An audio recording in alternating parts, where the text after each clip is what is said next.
everyone, welcome to my booktube channel. I'm C1 and I love to read. Today I'm going to be reviewing The Snowball Effect by Haley Cass. This is a forced proximity, enemies to lovers, fake dating, opposites attract, sapphic romance. The story starts when Reagan's best friend Sutton gets an internship in Rome and she finds herself without a roommate, so she asks Emma, who is also a friend of Sutton, to move in with her. Reagan and Emma don't exactly get along. They've been floating in the same social circle for a few years now, but they're not exactly friends themselves. However, Reagan is determined that she's going to win Emma around, and strides are made in this endeavor when Emma's semi-estranged mother shows up at their doorstep and gets the impression that the two of them are dating. So Reagan does Emma a favor and goes along with it, and the two begin to bond. I enjoyed this book a lot. I will say it's 600 pages, and around the 70% mark, it definitely felt like it was 600 pages. I would say that for the most part, the pacing is pretty good. I was very invested in the two of them growing closer and the burgeoning attraction between them, but I did start to get a little bit bored nearing the end. I will say there's no third act breakup in this book, which is great. And that being said, there's no kind of defining climactic moment either. But I don't necessarily think that makes the book weaker. I think there's kind of enough family drama and drama between the two of them throughout the book that it doesn't necessarily need a singular climactic moment.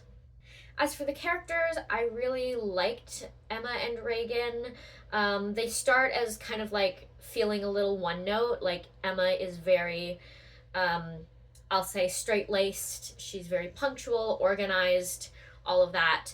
Whereas Reagan is a little more chaotic. She is very well-intentioned, but often ends up in kind of tricky situations because she's overeager.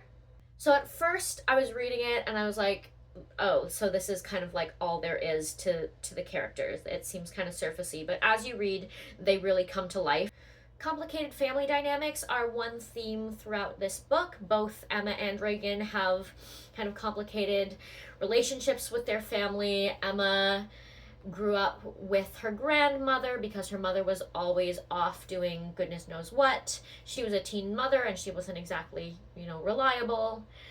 So she wasn't really there for Emma, and she's trying to come back into Emma's life, and Emma is fairly resistant to that. On Reagan's part, she grew up wealthy.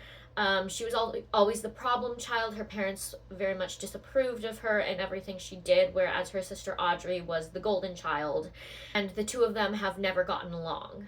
I thought that the emotional resolutions to both the stories were good, although more weight was definitely given to Emma's situation, especially since the mother showing up early on is the catalyst for them to start fake dating.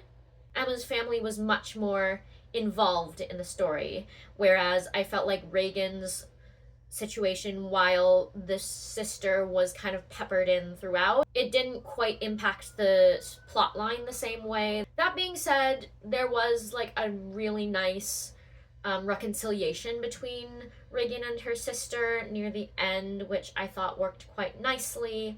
And I thought that the story did a really good job of showing kind of the nuance of these family dynamics. Overall, I rated this book a 4 out of 5. As I have mentioned in other reviews, I like when romances don't feel like they're just ticking boxes of the romance formula. I like it when they feel character-driven, although of course they do fit into that formula. So I would recommend this book if you're looking for your next sapphic romance. I hope you enjoyed this review. If you're new here, like and subscribe, and if you're returning, thanks for sticking with me, and I will see you in the next one. Bye!